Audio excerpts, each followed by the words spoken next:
Okay, this is gonna encompass like a couple weeks worth of Birdie shows at once. And it's not all of his stuff. Like, he does nightly shows, and it is too hard to keep up with him nightly. And because the misinformation is just so, like, chock full from the moment he opens until he closes on each of his shows, I'm just doing snippets of things that I've caught.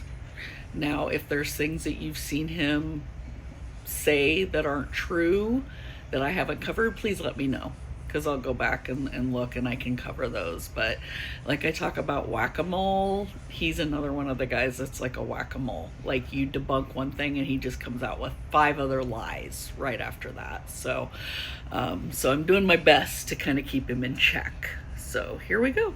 So I'm going to go ahead. I'm going to read this. This is a field interview is what it's called, from the county sheriff's office. Again, it's all redacted, but this is November 22nd of 2022. So this is 8 days after the murders in Idaho.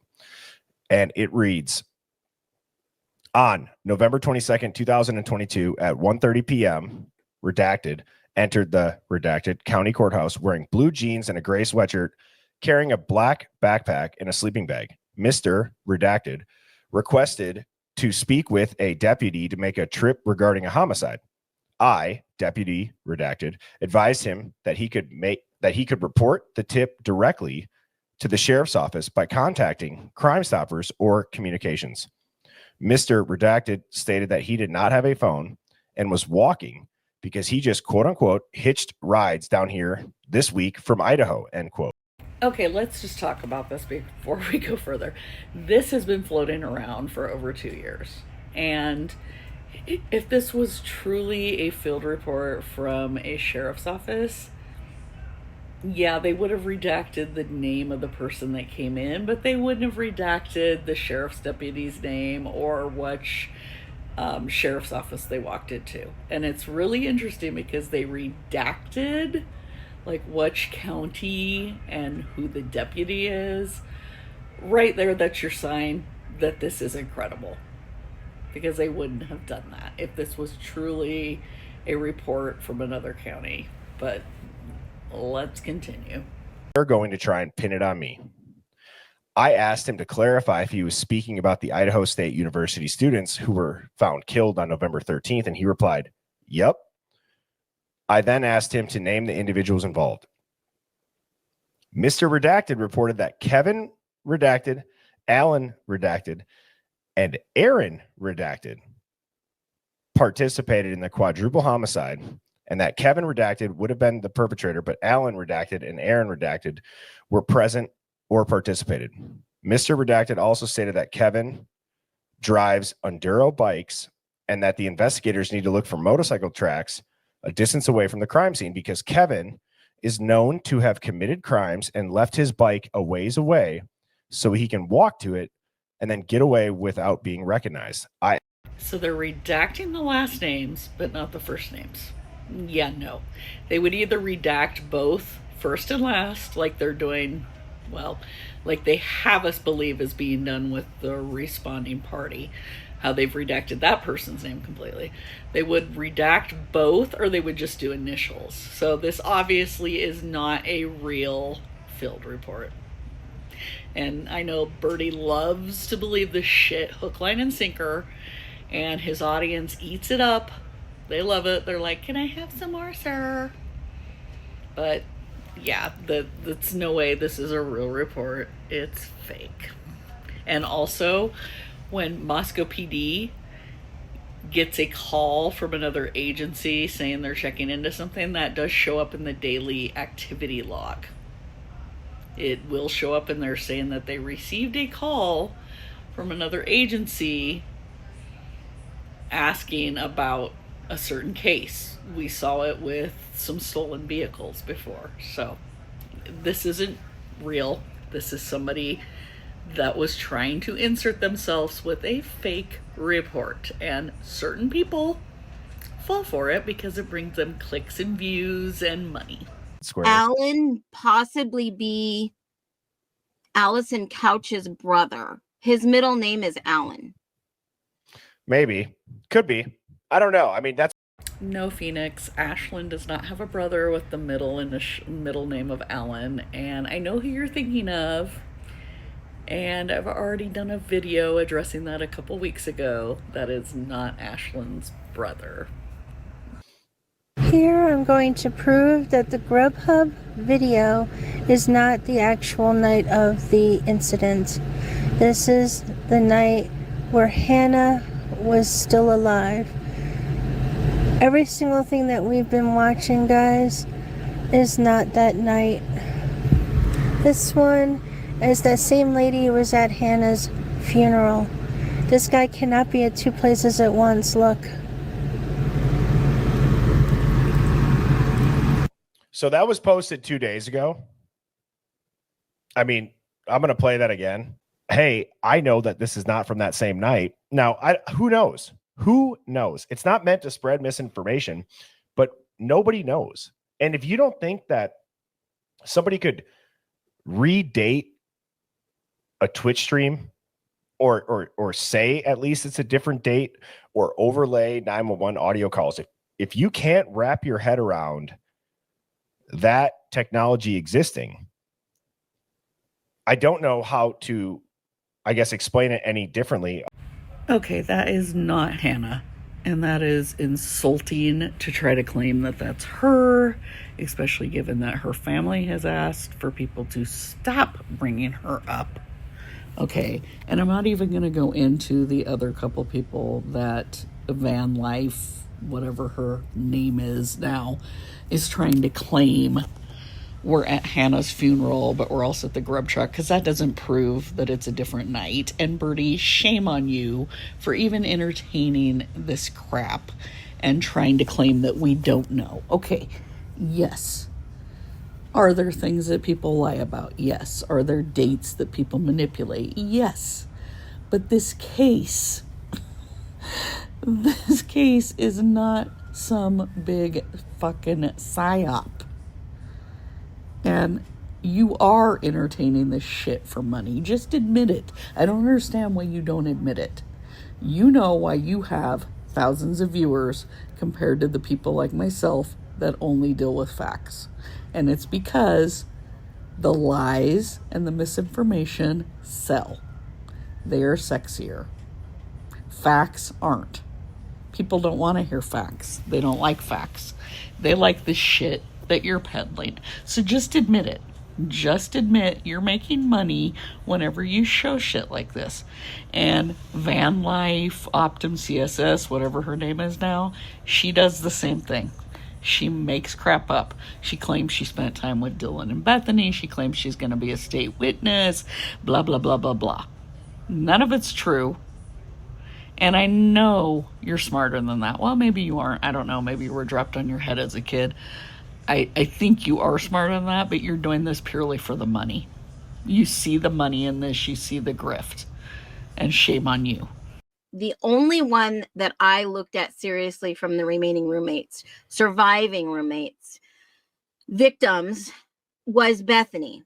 Because of the federal connections, because of who her alleged uncles are. Who exactly are you thinking her uncles are? Like federal connections? One of her uncles is a dentist, just like her dad. And the other's like a barber, like has a barber shop. So who are you thinking they are? What are you thinking they're like? Elliot Ness? Your imagination's a little too active, Phoenix. She has information that's being withheld. Yes. And by her, lawyering up and moving out of state, if she has something to hide, that was a smart move.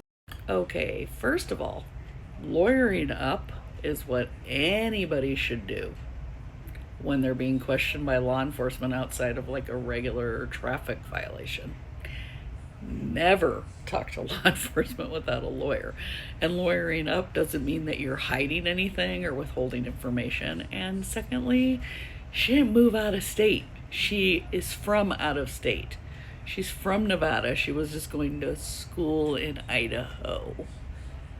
Okay, so she didn't move out of state. I'm so tired of this narrative that she up and moved. She left Idaho. Well, she was never from Idaho to begin with. She was just attending college in Idaho. So, and I just want to say too, Jason says that we are focused on clearing Brian and that we have tunnel vision. I would be curious, Jason, if you've ever tuned into the Hive Mind, you would know that this is the least tunnel visioned chat ever. I'm not sure if what the context, I guess, is that if you were replying to somebody. We've gone through every and any angle and lens. We've even gone through angles that Brian is involved. So I don't mean to call anybody out or try to like make them feel stupid. I want to make sure that that is known. That Really? You're seriously gonna lie? Because anytime somebody has hopped in your chat that has challenged you and said that Brian did it, you block them. Your moderators mute them and you block them. And you claim that you don't block people, but you do. You claim you don't mute people, but you do, okay? I am one of many that you have blocked. So it's funny that you just flat out lie about this shit. You do have tunnel vision. You're one of those, anybody but Brian. Brian didn't do it. It's anybody else. You're a conspiracy theorist. So, anyways, I kudos for that guy for calling you out. And it's just funny how you flat out lied to him. I want to talk about kind of what Phoenix and I have been leaning into a little bit is this informant that we believe there was somebody who was an informant. Somebody. There were many people. Well, and so I believe that what set this domino effect into motion was that somebody in a frat that got hazed and ended up dying. It was what, Rush Week, correct? Yes, it was. Okay. It was like, well, Oh my God. Okay. First of all, if there was an informant, if it was the DoorDash driver, like that was a protected like CI. And because they went through great lengths to protect her name, and now unfortunately, as we know, her name got put out there, but I think that is who they were protecting and who Steve tried to talk to. But there was no hazing death, okay? It was not Rush Week, okay? November, right before Thanksgiving break. Rush is before school starts. Okay, school starts the last week of August. Rush is the week before that. You are a few months removed from Rush Week, and initiations already happened. Hazing's already over. Not that they're supposed to be hazing, you know, unfortunately hazing still happens. But hazing is already over by that late in November. Okay. And if you're thinking about Hudson Lindau and trying to say that that was his death, that was the last day in April. So right before graduation. Definitely not Rush or hazing or anything else. And also Hudson wasn't in a fraternity and he wasn't rushing a fraternity. So, because I have a feeling that's who you're thinking of. So get your facts straight. was this death of Hudson that was an alleged hazing death by people in a fraternity at the University of Idaho, the domino that tipped and set this entire thing in motion? Because if that happened, as a lot of 4chan and Reddit posts that have been scrubbed happened, and I think, full transparency, Phoenix, I think we all can agree, the frat, the sorority, the Greek life, whatever you want to call it, has been at the forefront of rumors this entire time since day one. Yep, there it is, Hudson. No, he was not being hazed. Again, he was not in a fraternity. He was not rushing a fraternity. And this was the end of April, 1st of May. Okay, end of the semester. You're going into closed week. Going into finals. And 4chan and Reddit, that shit isn't true. And anybody that thinks the crap on 4chan and Reddit is true needs to have their head examined, okay? And of course, Greek life's at the forefront of it because there's a lot of people,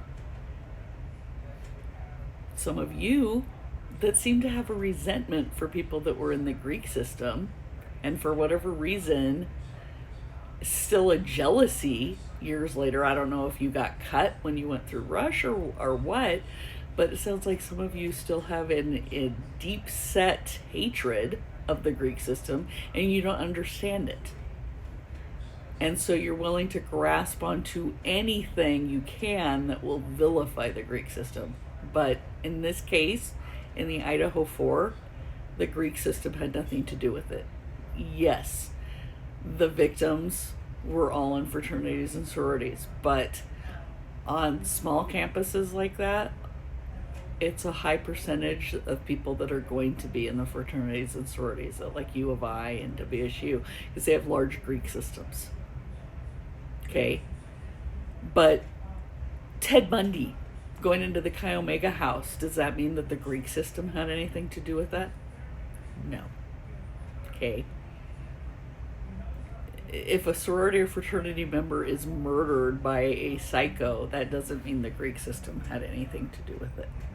Because of 7 or 8 unalivings prior to these 4. What 7 or 8 unalivings prior to that? I would love to know. Please let me know. Okay? Because there hadn't even been 7 or 8 unalivings in Moscow for a while. I mean, the last one had been like 7 years before. So, would really love to know. And in fact, you know what? Invite me on. I mean, you guys muted me and blocked me when I tried to have a discussion with you on TikTok. So invite me on to be a panel on one of your lives. I'll come on. We can discuss this. The 4chan leak about Hudson, the young man that was killed. Linlo. Yep. By being suspectedly waterboarded and then dumped in Paradise Creek by Jack S. New. It was like Adam L. Jack D. I'm going to go through it. Sorry. So I'm getting ahead of myself. But let's just say that happened. The incident is covered up. Do you even fucking hear yourself? You're trying to tell me that this guy was waterboarded, which no, he wasn't. But you're trying to say he was waterboarded, but yet it was a fraternity hazing, but then you're trying to tell me members of different fraternities did this. Jack S was not in the same fraternity as Jack D or Adam L. So what are you trying to say now, that people from several different fraternities just all get together and haze somebody that's not even in a fraternity and wasn't even rushing at the end of April when there's not even rush going on anyways? Listen to yourself. I'm sorry, but there is no way I believe you really believe that. You are peddling this shit just for money. And you know what would give me, you know, one way I would respect you is if you would admit it. Just admit it. You're peddling this shit for money. Just admit it. I have no respect for you otherwise at all. And actually, I don't have respect for somebody peddling this shit for money, but at least if you would admit it, that would be a little bit of something. But you can't honestly believe that people from 2 different fraternities waterboarded somebody as part of hazing and then dumped him in a creek. And especially when there was a friend that was walking with him that knew he was inebriated, and she felt bad that she had left him to go back to his dorm, and she has regret ever since then because she thought he was okay. She didn't realize he wasn't sober enough, and it was a tragic accident. And you know what's even worse is you compounding a tragic accident by making this shit up and spreading this shit that's not true. How do you think his parents feel? How do you think his friends feel when they have assholes like you using their child's name to make money and lie about their child. Due to fear of legal repercussions, not just by the students involved for the fear of obviously killing somebody and manslaughter, but it's covered up by the university and it's covered up by the local cops. Correct. Okay. Do you guys understand? That might be the simplest yet most reasonable explanation for everything going on. No, the simplest, most reasonable explanation for everything is that Kohberger did it. He went in the house. He murdered 4 people. No mental gymnastics. Not like you're doing with all this other crap. Hudson Lidlow, etc., etc. The evidence leads to Kohberger. It's Occam's razor. Because what if that happening got the feds' attention? What if a part of the parallel federal investigations that were going on in Phoenix stemmed from a rumored hazing accident?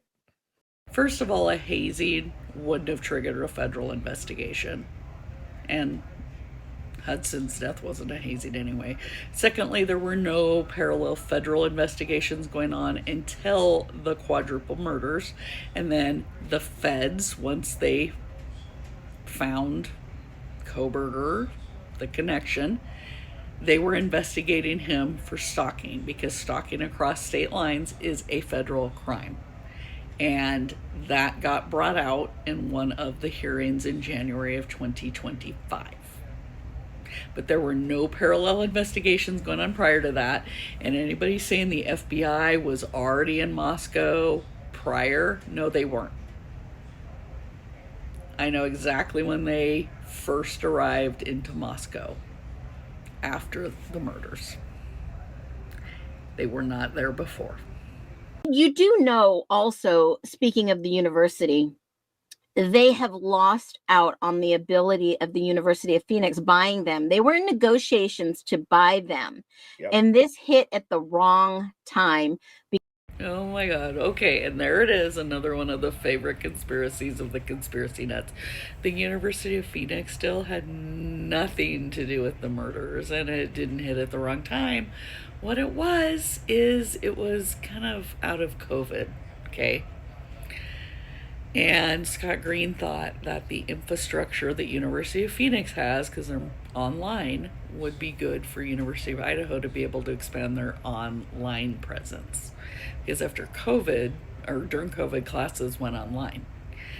And University of Phoenix is in financial hurt, and they're trying to find a buyer. So they've been shopping around to several different universities, including University of Mississippi and others. Okay. The murders. I'm sorry. I'm laughing because it's so preposterous that people think the murders had anything to do with this deal. The state legislature had concerns, and rightfully so, because a not-for-profit, which University of Idaho is, a state university, purchasing a for-profit institution is not something that there was a layout for. And so the state legislature was like, can't really do this, and it would require a lot of legwork and things to be passed by the legislature.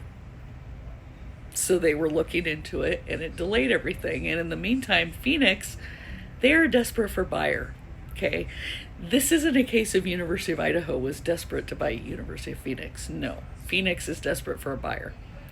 So they didn't care if there was a quadruple homicide right off of campus. So I just laugh whenever somebody brings it up, because it's completely irrelevant.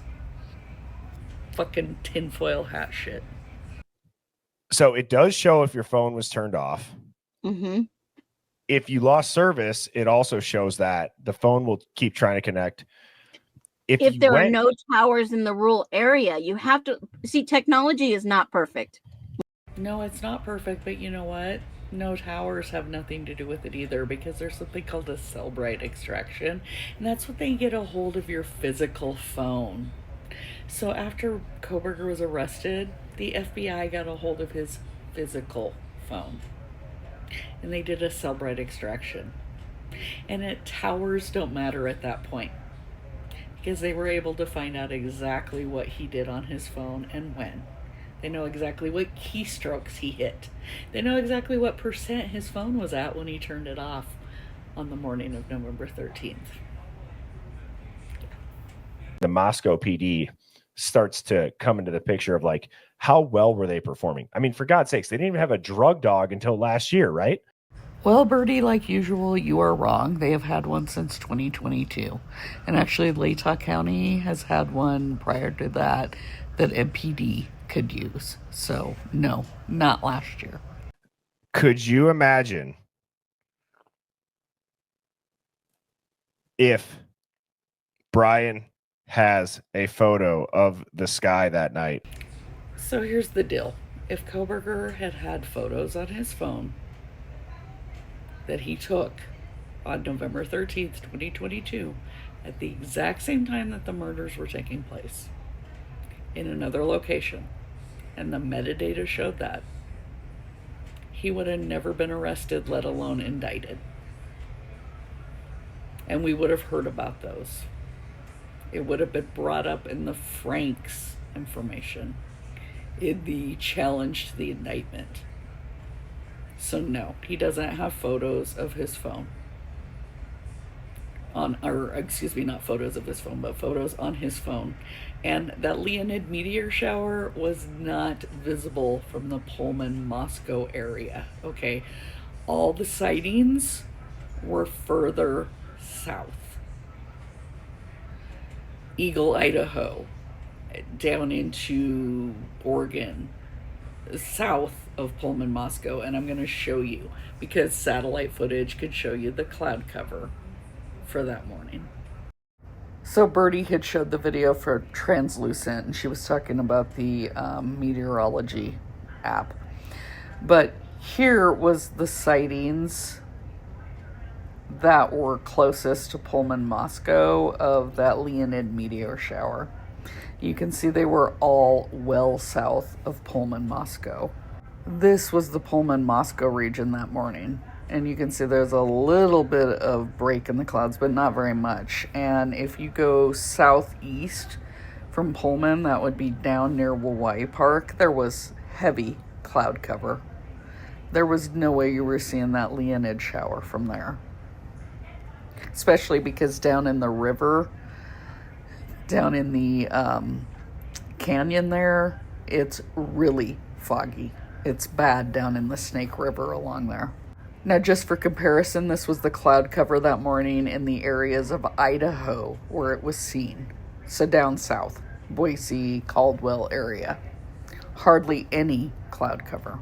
And this, again, is part of southern Oregon and into Idaho, so Ontario and over into Emmett and that area. And there was a lot of sightings there, according to the meteorological map. And these were the two sightings that were recorded closest to Pullman and Moscow, and they were clear down in Oregon, south of Pullman and Moscow, so near Pendleton. And this just shows that cloud cover that was down in that area. And again, south of Pullman, Moscow. So there are no verified sightings that morning, so November 13th, 2022, up in the Pullman, Moscow area of the Leonid meteor shower. And that would include Hawaii Park. The cloud cover was just too much. All of the sightings are down south, southwest, southeast. So, and again, if he had photos on his phone with metadata that showed it was exact same time as the murders, meaning he couldn't have been at 1122 King, those would have already been brought up and he never would have been indicted. The time is weird no matter what, but don't they use military time? So wouldn't that technically be 14 Well, something? it's funny that she mentions it because I believe they say on the long form video, they talk about it being about 7 o'clock at night when it's happening. The timer that I saw at first that I was thrown off as I thought it was military time. It was actually a running time on how many minutes the video has gone by. So if somebody looked at it at the wrong time, it would look like it was military time and it was just like 17 minutes in or 7 minutes in or whatever the case in the upper corner. So I'm not. No, and I already did a video explaining this, and I know other content creators have too. Two of the cops had Zulu time on their body cam, and one had Pacific Standard Time.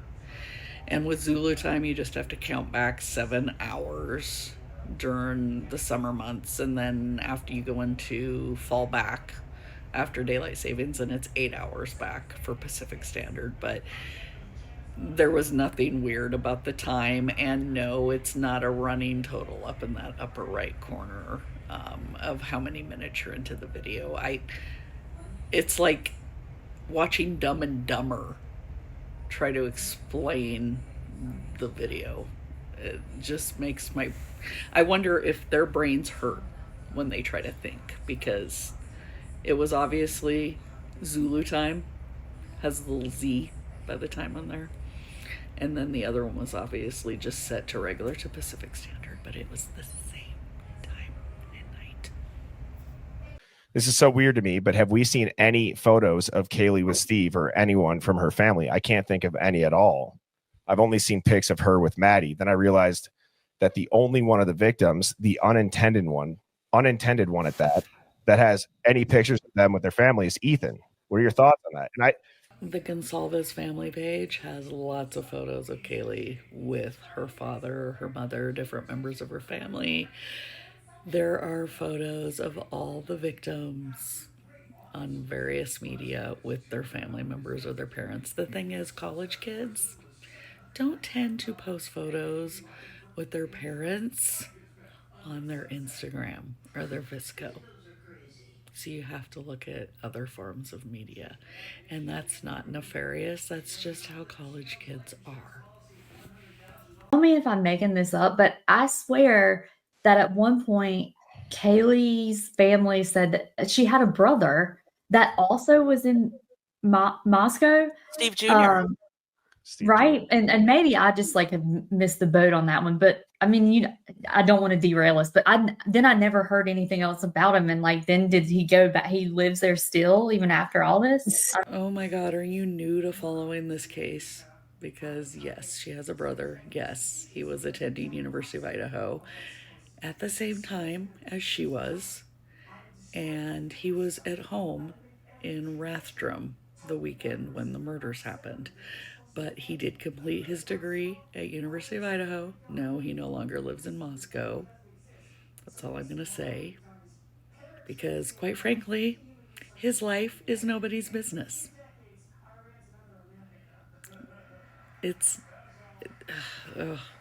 Delving into these kids' lives is nobody's freaking business.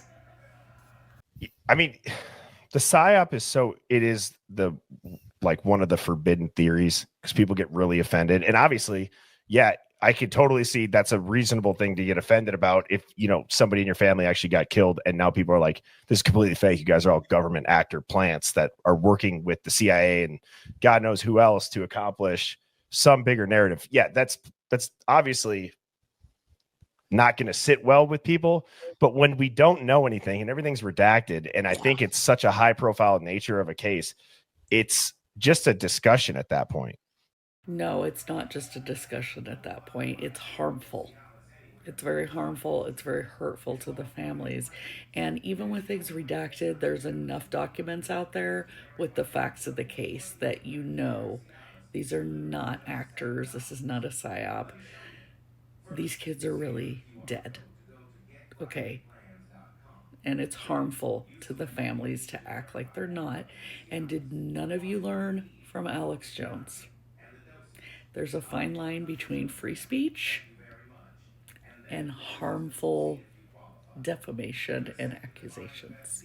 1111 True Crime Channel posted this. Mm-hmm. I was not a part of this email, but apparently there was a handful of creators that got an email. And here is what the person who sent this to me said, and then here's what some of the details are. But it says, Birdie, I was watching this creator, and this is part of an email someone sent her. Look at the very bottom about them taking organs and talked about Kaylee's liver and kidneys. I thought this was interesting. Again, I was not on this email. I don't know if this is BS or it's not. Every time that I hear the things that I'm about to read on there, I do question, how could somebody make that up? Why would they want to? What would be their motive for that outside of trolling or clicks? But it's been the rumor the whole time. Exactly. A lot of the stuff that we hear here, or It what still you guys are gonna tracks. hear. Yes, exactly. So it says Kara Kay was talking to me before she went back into jail, but I didn't know about the $700,000 debt when we talked before Christmas. It's below, way below. All this has been sent long ago to all the authorities. Sorry, but I'm not even going to entertain that further and play the video of him reading that whole email. We all know who that email came from. That is Optum, CSS, Van Life, Tamara Terry, etc., whatever all of her sock puppets are. Okay. And she is delusional. And she's inserted herself in this case and made up crazy things. And yes, she has made them up. So when you say, well, I don't know why somebody would make this up. Unfortunately, when there's high profile murder cases, there's mentally ill people that come out of the woodwork and insert themselves and make things up. And she has claimed to have gone on camping trips with Bethany and Dylan, and that she's going to be one of the state witnesses, and just all of these. None of it's true. And that email that she sent lots of creators, not true. Nobody's organs were cut out. Steve is not involved. He's not in debt. Nobody. It's frustrating that anybody would even entertain it and think that it might be real and then post it on their channels like it's real. now that I see the Jesse name popping James in the Bailey, chat, yep. yeah, that's So I've come across that name too, and that is connected directly to Emma Bailey. That would allegedly be her father. so. Oh, I did not know that. I didn't either. Wow. Yeah. So explain that again, Mama Tata. So allegedly, Jesse James Bailey is Emma Bailey's father. Wait, you claim that you're from Moscow. And if you truly did grow up there and are from Moscow, then you would know who Emma's parents are. And Jesse James Bailey is not her father. There's no allegedly, it's just a big fat no. It's not her father. So I'm really wondering if you even are from Moscow like you're claiming. And Demetrius and Emma were charged with the death of Caden Young. And that was, I believe, in a motel room in Seattle. And then they ended up getting off with minor charges. Yep. And supposedly Emma and Demetrius became informants. Yep. Almost wiped clean, right? It wasn't their sentence was almost basically Non-existent. Yeah. I knew that they got a really sweetheart deal. I love how they so proclaim with their chest that the charges were light, or they got a sweetheart deal, or that they became informants. None of that's the case. What happened was an overzealous prosecutor in Lewis County charged them with murder because Caden died in Lewis County. But the problem was the crime was not committed in Lewis County. The crime was committed in King County. That's where the drug purchase happened and the initial overdose happened. And he was at Harborview, and then Harborview released him. Now, I don't know if he left without complete medical sign-off or what the deal was, or the hospital was negligent and let him go before they should have, but he was released to a friend and went to Lewis County, and then he ended up dying in Lewis County. So what happens is you cannot charge them in Lewis County with murder because the crime actually took place in King County. So the Lewis County Sheriff charged them. The prosecutor had to end up dropping the charges. And he referred them to King County. So he sent everything to King County. Now, I am not holding my breath that they will ever get charged in King County. Because if anyone knows Washington, first of all, a variety of drugs are legal here. So selling someone drugs, you're likely not going to arrest them for that. Then it was laced with fentanyl. He overdosed. Well, every single day in Seattle, people are dying from drugs laced with fentanyl. And the prosecutors do nothing. King County does not care. So I doubt that Emmett and Demetrius will ever get charged in King County for Caden's death. That's just how it is. It's a very drug-friendly county. They have George Soros paid prosecutors, lenient judges. Criminals walk through a revolving door in King County, and drugs are the last thing on their agenda. So, they are not informants. They did not get a sweetheart deal. They just never got charged in King County, and it's because of the cesspool that is known as the Seattle area. And it has nothing to do with the Idaho 4 case at all. Can I just ask a question really quick, just because I can't remember because of all the stuff that has swirled? Now, the debt that SG owes, is that for rugs or is that pertaining to the hex? Oh my God. Steve does not owe any debt. That was all crap that was made up by that Optum CSS Fan Life, Tamara Terry, etc., her and people like Tommy Jude and others that are trying to tie Steve to his own daughter's death. Just, I can't believe people are entertaining this shit. Could it just be by chance that Brian Koberger's DNA randomly got there and he knew somebody who was there? I think the sheath being planted and found almost too conveniently on the bed in the seat. Like, we don't really talk about how or who could have planted it. People have speculated on who may have had the ability to do it. Obviously, we don't know. Brett Payne was there by himself. No, Brett Payne was not there by himself. When he went into the house, there were several other people in there, including several other Moscow PD and ISP forensics teams. Also, in a court document, it is stated by Ann Taylor that the sheath is visible on the body cam of one of the first responding officers. So one of the first couple officers to get there, their body cam shows the sheath, and that was hours before Brett Payne got there. The sheath wasn't planted. The media is portraying it as they have this rock solid evidence against Brian Koberger. But if they did, one, this trial would be done. He would have been convicted. He would have been, getting his sentence. No, that's not why. He waived his right to a speedy trial. So it would have been over and done with a couple years ago, except he waived his right to a speedy trial, which is his right. And then trial dates have been pushed back from what originally had been set because then we had the change of venue. So just because you have rock solid evidence doesn't mean a trial is going to get done and over with quickly. I never will shit talk another creator that, for example, everyone always brings up London's notebooks on just reading the court documents. I've never said anything bad about London. I'm just Really? You sure about that? They said London's notebook is now covering the Diddy case. One of our favorite content creators who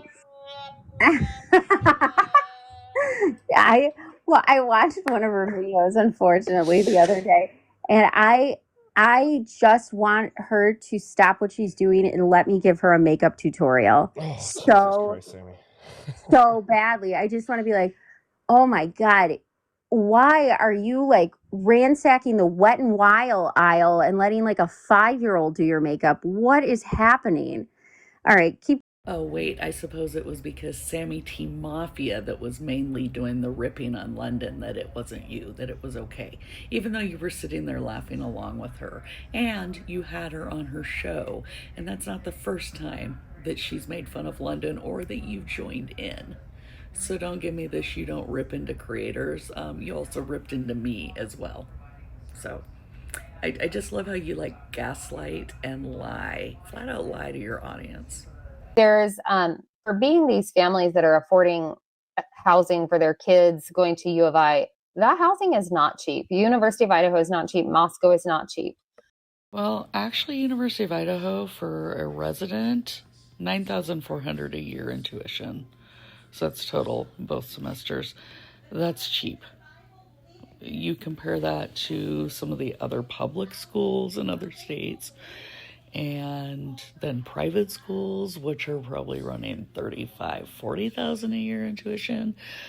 University of Idaho is very cheap. And also, when you talk about housing, there were 5 of them living in that house, so they were splitting rent 5 ways. So when you're talking about students that are sharing housing or apartments, once you start splitting it that many ways, it's not real expensive. And most of those girls' parents were actually making good livings. And I'm not going to say that they were like well-to-do, but they were making good livings. Their parents are hard workers, good jobs, doing what they need to do for their children. So I really kind of resent the whole accusation being made there about them.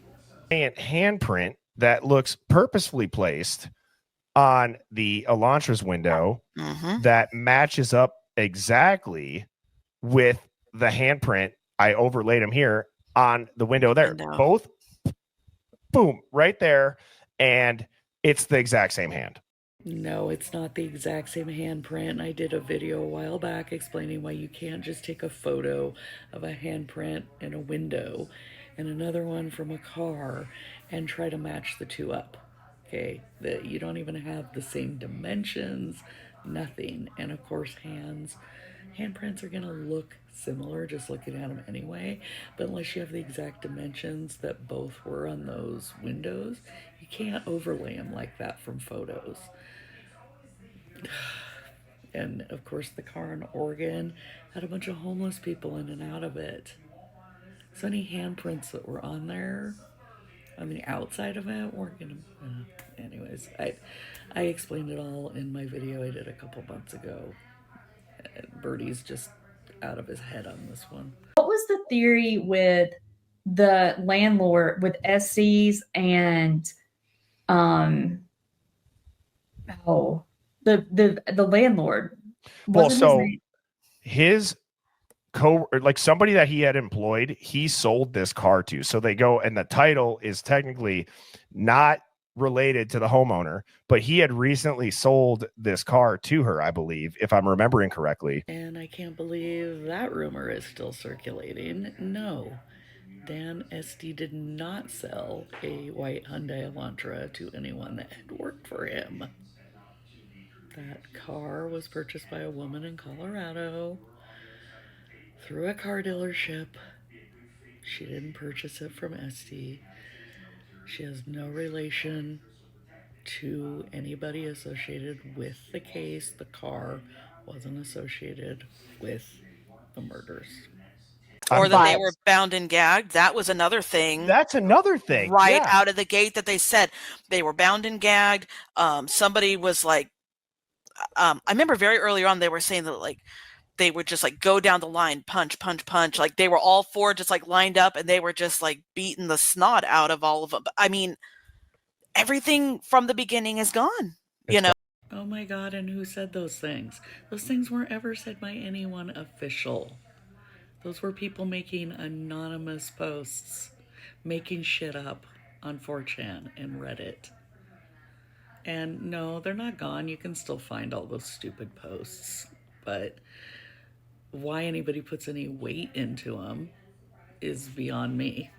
I use Yandex to get around since DuckDuckGo was bought out by Google. Mhm.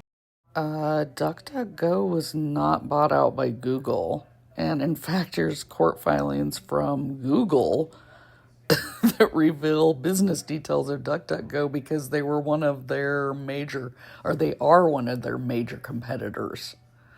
So I'm not quite sure why you think that, but then of course it doesn't seem like you research very well into anything. So I guess not surprising.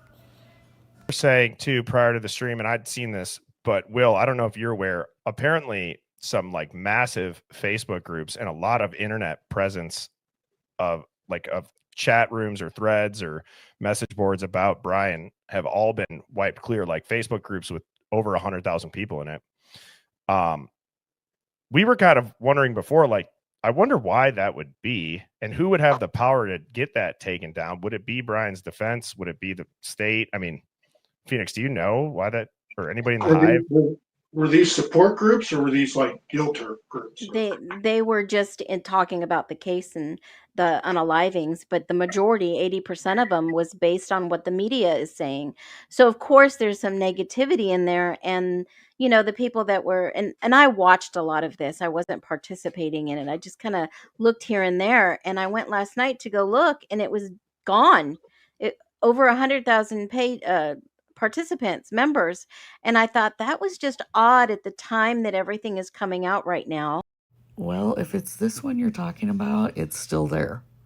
And I'm seeing other people that have also claimed it's been removed, and it's not. So it's possible that maybe the person that runs the group blocked you.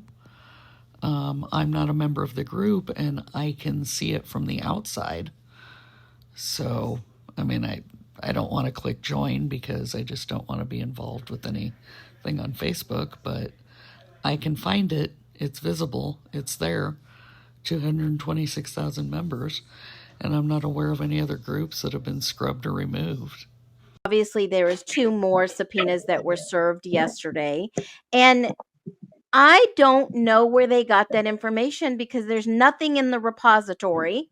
It's all the media. I don't even know where they got that information. So Phoenix, out-of-state summons don't appear on the state that's requesting the person's presence. They appear in the state the person lives in, their judicial sites. So the Pennsylvania summons are on the Pennsylvania court's webpage. Here's a screenshot of that.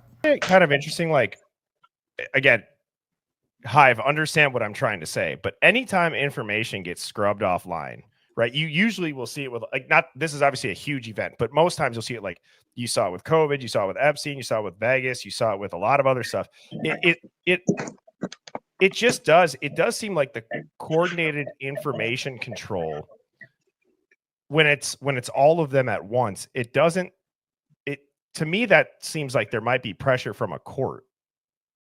I would love to see an example of something that you have found that has been scrubbed offline in the Koberger case, because I have found nothing has been scrubbed. And whenever somebody claims that something's gone, I find it. Just like that Facebook page, people are claiming it's not there. It's still showing. So I have yet to find anything in this case that has been actually taken offline, gone, poof. So let me know of something that you can't find anymore that you think is scrubbed. Yeah, Did he go to rehab during those 4 or 5 years, or was that? I think he may have. I think he did. Yeah, pretty sure he did. Now you say that. That sounds familiar. Anyone else find it interesting that this guy's supposed to be friends with Koberger, but he didn't really know if Brian had gone to rehab? Like in those years in between after high school and when he went back and went to college, you would think if they were good friends that he would have known that and wouldn't have needed Birdie to kind of prompt his memory on that. Just, I don't know, that seemed odd to me. And I remember the one, I think it might have, I can't remember if it was Xana's parents, but the white car that was sitting out there with the two gentlemen in front of their house for the longest time, sitting in it, you know, that he had on the camera there, he was able to pull up and The see marshals. Yeah, I found that to be really odd. Okay, so now we have this friend of Koberger repeating misinformation from Jay Embry now. Because if you recall, that Google Street View that he found with that van sitting out there was a house that Maddie's dad had not lived in for a couple of years. But yet here's this friend of Koberger repeating it like it's fact and then saying Xana's parents too. Which it wasn't, but anyways, just this guy is odd. Student who just transferred there, didn't know anybody, was obsessed with serial killers, decided to go and kill 4 kids because he wanted to see what it's like. That would be a very open and shut, straightforward case. It wouldn't be the most sealed and redacted court case that we've seen in recent history with references to national security on it. Yeah, and everything being sealed. I have not seen anything that says it's been sealed because of national security issues. I'm just seeing the ICAR 32, Idaho Code 32, which is just standard and boilerplate language. So I'd love to know where you're seeing national security was one of the reasons. Also, you're forgetting who wanted the gag order. That was Ann Taylor that initiated it. Maybe ask her why she had wanted things sealed for so long. I also don't understand. They had so much evidence, I guess, of other samples of DNA under fingernails and whatnot. They had blood in there, shoe prints and whatnot, and they didn't save any of this stuff. No, that's all been cataloged and saved. Now, just because they didn't run some of that other DNA through CODIS doesn't mean that it wasn't saved. They have pictures of footprints, etc. So this, I don't know why anybody's saying that this stuff wasn't saved and just tossed aside, because that's absolutely not true. It's unknown. So obviously these individuals don't have a criminal record. They're not in CODIS. However, they did test under Maddie's fingernails, and Cole Beringberger was inconclusive. Now, how did they get his DNA? Yeah, well, I didn't understand that either. I don't. Well, a lot of their friends willingly gave DNA so that it could be tested against what was in the house or what was found on the sheath, etc. Now, we do also know from some documents that there was some people that they kind of tracked down and took it from, like from a cigarette butt, things like that, trash. But likely, since Cole was friends with Maddie, had class with Maddie, I'm guessing he just gave his voluntarily because most of their friends did. From talking with people I know that work at the university, there was overwhelming support among their friends to go do the DNA samples so that people could be ruled out. They could find the suspect. Didn't he have his in some kind of thing that had to do with what he was doing in forensics? Didn't he have something in it's a program, a DNA program, CODIS? Wasn't he enrolled in CODIS? I don't know. Don't quote me on that. But I do know that he was in marketing. Exactly. He was a marketing major, had classes with Maddie. He was not in forensics. So, and no, you don't get put into CODIS just because you're taking classes on forensics. You get put into CODIS when you've been like convicted of a crime. So it's a criminal database. So he wouldn't have been in there anyways, just for taking college classes. My question was, they couldn't test other people's DNA if they weren't in CODIS, because that means you didn't commit a crime, you weren't convicted of a crime, you're not in the database. But Right, why no, couldn't Why couldn't they do some genealogy like they did for Brian Koberger, allegedly? Wouldn't you want to know whose DNA that was? Yeah, wouldn't you want to maybe the people that were around or start getting them out of trash cans, out of all the neighbors and stuff? And Just because somebody's not in CODIS doesn't mean you can't test for a match. If somebody willingly gives a DNA sample, you can test it to see if it matches what's at the crime scene. Now, you could also do trash polls, things like that, to try to match DNA as well. So just because somebody's not in CODIS doesn't mean you can't test it. But you do need generally to believe there's probable cause to go in that direction. And doing IgG is a big expense if you don't believe it's the perpetrator.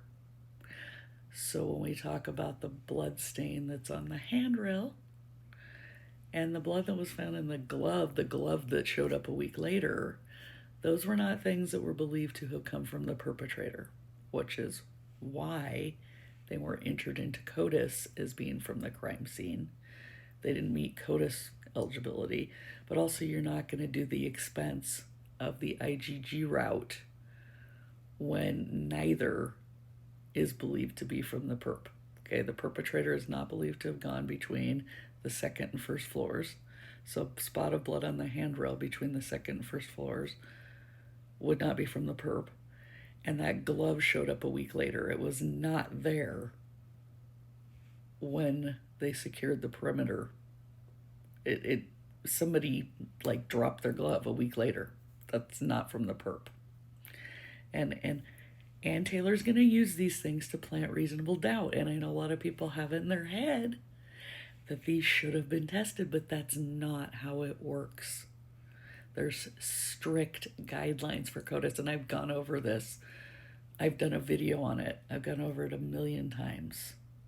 There's strict guidelines for what can be entered. And if it's not considered to be from the perp, from the putative perpetrator, it can't be input. That DNA on the sheath under Maddie, considered to be from the perpetrator, and that's why they went through with the process of the IgG when they couldn't get a hit in CODIS. What keeps me up? How did they get his if he wasn't in CODIS either? I thought he was enrolled in CODIS because of being what he was doing in college with the forensics. Oh, I that would think make that I sense. heard that now that you're saying that, Yeah. Will. I do Yeah. feel like there was something about that. And don't forget that the judge ruled that, I believe the judge had said they don't have to tell you the mechanisms that they used to get his DNA or how they got to him, which is kind of, again, it's weird. There's a lot of stuff. Again, Cole was not majoring in anything that would have dealt with forensics. He was a marketing major, and no, he wouldn't have been in CODIS. And I just talked about ways they could have gotten his DNA to match. Now, the judge ruling about the IgG and that it can be a generic tip, I'm going to be making a video discussing why that's going to be a generic tip. But they have to outline the process in court, chain of custody, everything, for the STR and how they got that DNA off the sheath and did the STR profiles, everything. So even though the IgG, the family tree, is going to be a tip, they still can't not show the evidence with chain of custody for the whole DNA collection and everything. I think people are getting that all confused. Which is kind of understandable. The DNA stuff is a lot to take in. But I am going to do a video about why IgG is normally not admissible, and therefore it's considered a generic tip. I don't think he's ever tried a criminal case before like this. Isn't he a judge that did like civil cases and whatnot, divorces? Isn't that what he did?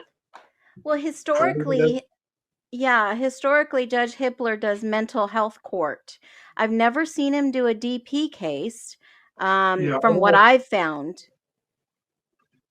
That is absolutely not true. Hippler has been a district court judge since 2013, which means he presides over criminal cases, not just civil, not just mental health court.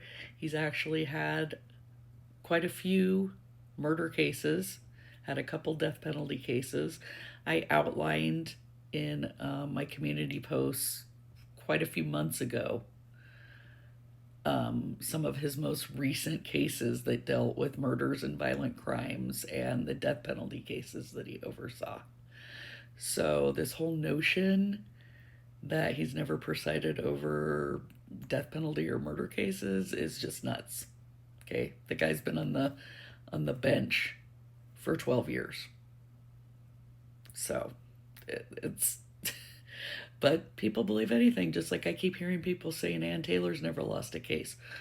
Well, that's not true, because she's had all kinds of defendants get convicted. And if you've never lost a case, then how would your client get convicted? Combine that with the shirts that guy was having fucking made and wearing in court. What kind of judge would allow that in a courthouse like that? That was fucking ridiculous. Okay, you're talking about Steve Gonsalves and the t-shirts. They never wore those shirts to court. They were never worn in the courthouse. So no judge condoned those. I don't understand why that rumor keeps persisting that they actually wore them into the courtroom. Absolutely false. Well, I guess you've been trying to subpoena the one girl, and she's been fighting it. She don't want to come back up. She don't want to, for whatever reason. I don't quite get that, but Ann Taylor, I also feel like she took that other case because I feel like maybe that might have ties into this case. Yeah. That there's information that she wants to use. And of course, Are you talking about the case with Xana's mom? Is that the one? That was the one Taylor, whose mother yeah. she was defending, and then she switched to defending the suspected murder of her daughter. Yeah. That's wild. That is I remember wild. Greg Pickle was giving her a rough time about taking on that second case. You remember that, right? In that one hearing. I was under the impression that she took that second case because it tied into this.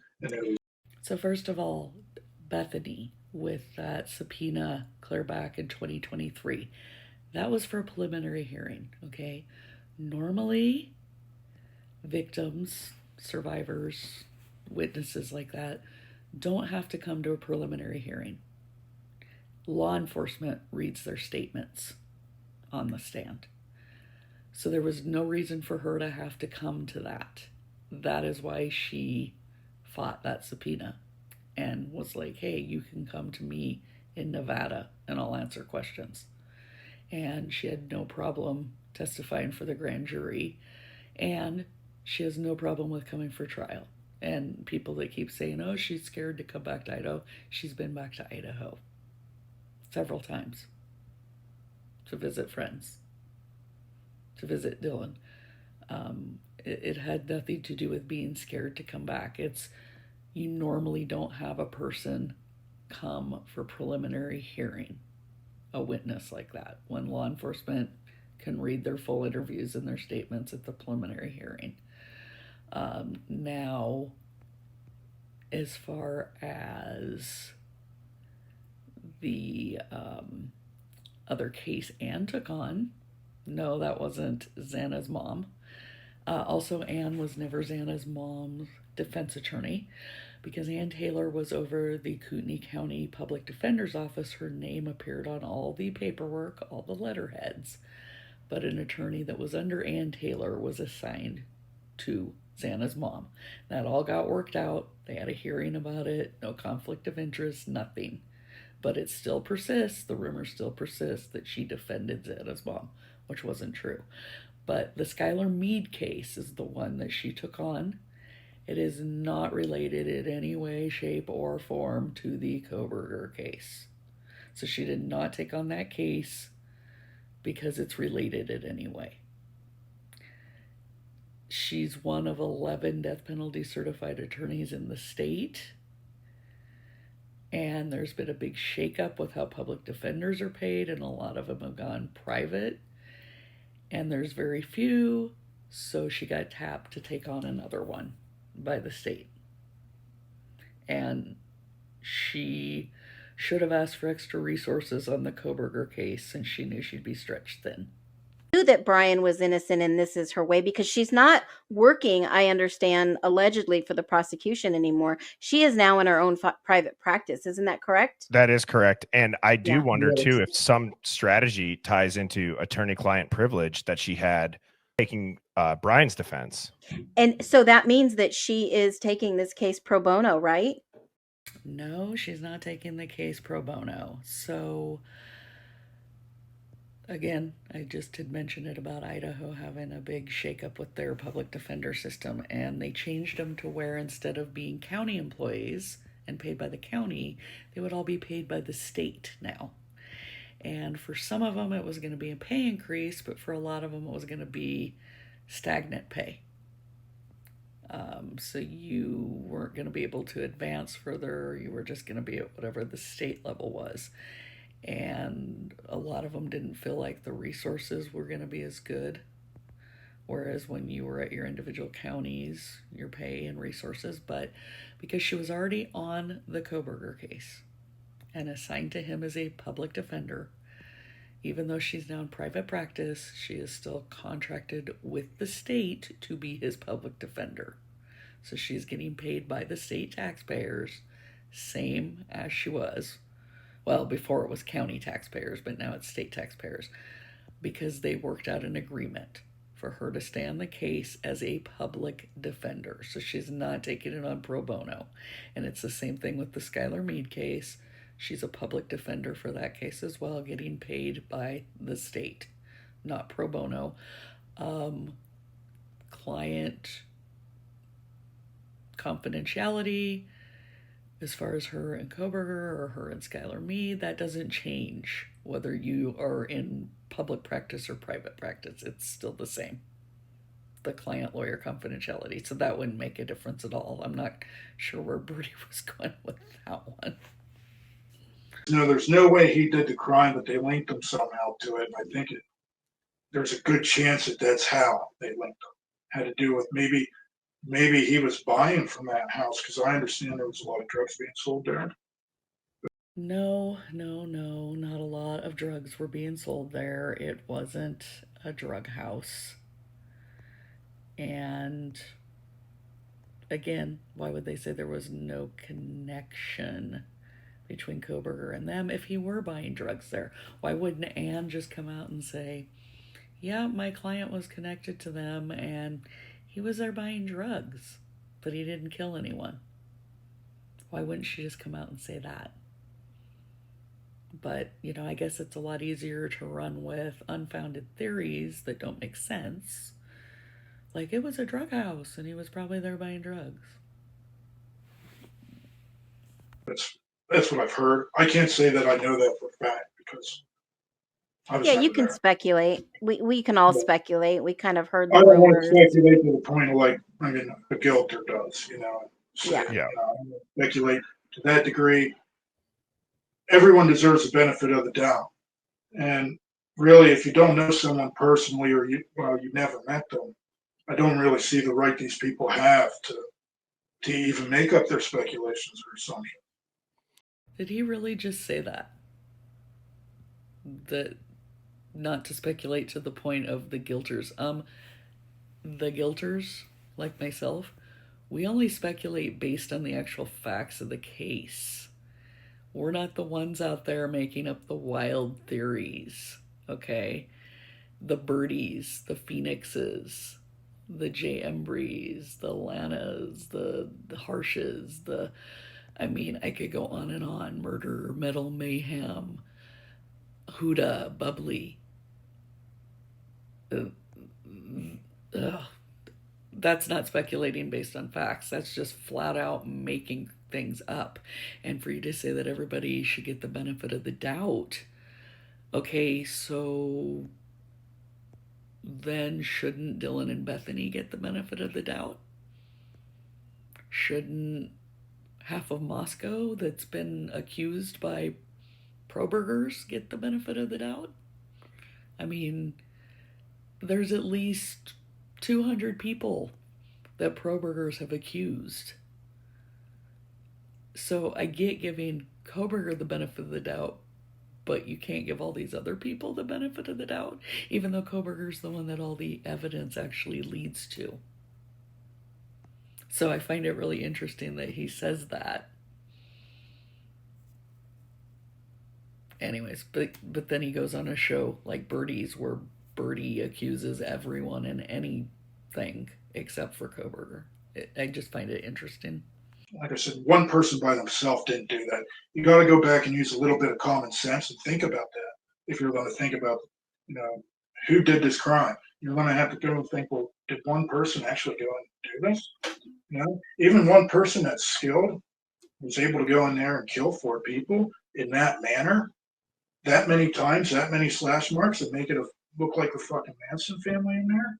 Well, and that's something that people also have to remember, that if Dylan and Bethany were there, that's 6v1 for your first time ever committing an unaliving. Apparently, sorry, I think I'm back on TikTok. Committing a murder. Well, I disagree. I think it's more than people are more than capable of doing that. 4 people, like 8 minutes, 6 minutes. It does not take that long, honestly, to stab someone to death, and you don't have to be skilled. And as far as 6 people in the house, the first time Ted Bundy went to kill someone, there was 5 people in the house. Okay, and that woman survived. But the second time he did murder the woman, and there was 6 people in the house. Then, of course, we know he went into the Chi Omega sorority, full of people. BTK's first time, 4 people he murdered. Richard Speck, first time murdering, went into a nurse's dormitory. With 8 women? Killed 8? So, Night Stalker, Ramirez would go into homes with who knows how many would be in them. He would just find homes that had open windows, open patio doors that were vulnerable, and then would kill who was in there. So the number of people in there has nothing to do with anything, honestly.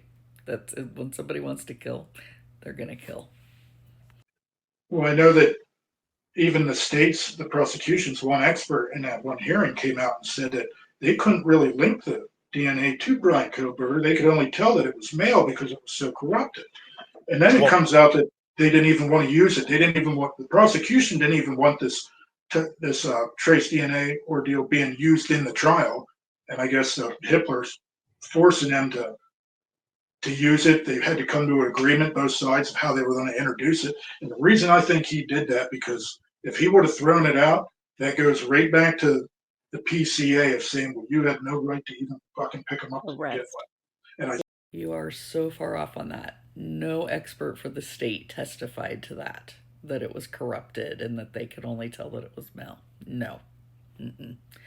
They were able to get a good STR profile. They were able to get a good SNP profile to run.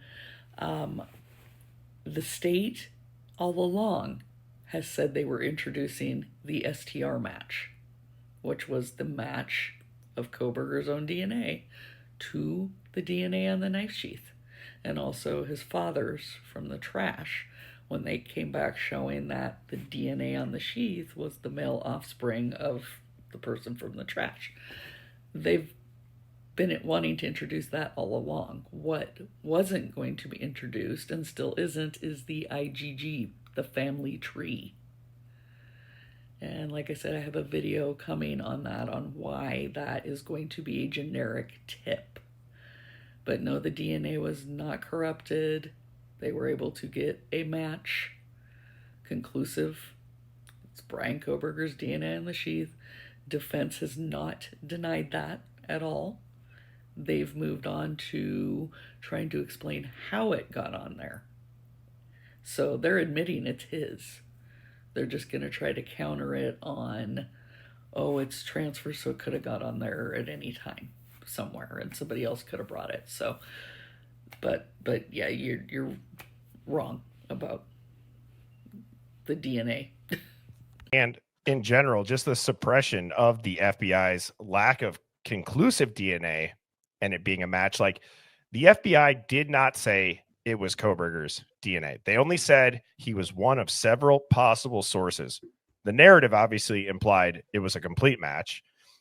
It's a misleading assumption of forensic certainty. And okay, so you're not understanding how IgG works, Birdie.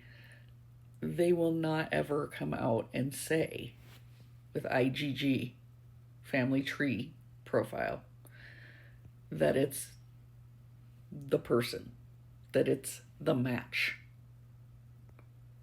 All they can say is that this is who you should look into further. So when they do the family trees, it gets narrowed down. They find genetic similarities, they find the family tree, they look at who was in that area at the same time. They may start doing testing, asking people if they'll submit for tests, their relatives, and they'll go, boom, we believe this is your suspect. Then it's up to old-fashioned detective work to determine if that really is the match and the suspect. So then you start investigating that person further and getting warrants for things, looking into records, and then getting an STR match. Because you cannot use an SNP, a genetic genealogy match, in court. You have to get the STR, which is what they did. And the STR is a match. That is the statistical match. So people keep getting the SNP and the STR, the IgG and the regular confused. But no, the FBI can't just come out and say, this is the DNA. They can't. They can only say, this is the suspect you should be looking into. It's a tip. And then it's up to the detectives to go make that match through traditional methods, through the STR profile. And that is admissible in court, the STR. And like I said earlier, it is a match. Defense isn't denying it. They're moving on to how the sheath got there. Okay, so sorry if that was so long, but I had all those clips from the last couple times I watched him, and I felt all of those needed to be addressed. There was actually some others I didn't address because I felt some things were higher priority than others, because these are the things I see people repeating the most often. And I find it interesting that the friend of Kohberger's, yeah, it's fine to believe your friend is innocent, but to me it gets kind of crazy when you start repeating all of the conspiracy theory people in Kohberger's defense. That just seemed so weird to me. I would think you'd want to just stick by the facts of the case if you're trying to prove that your friend is innocent, instead of following the nutcases like Embry and Birdie and stuff. But I mean, to each their own. That's his prerogative, but it just seems like an odd way of trying to prove your friend's innocent. So, but anyways, as usual, if there's something you want me to discuss, let me know in the comments.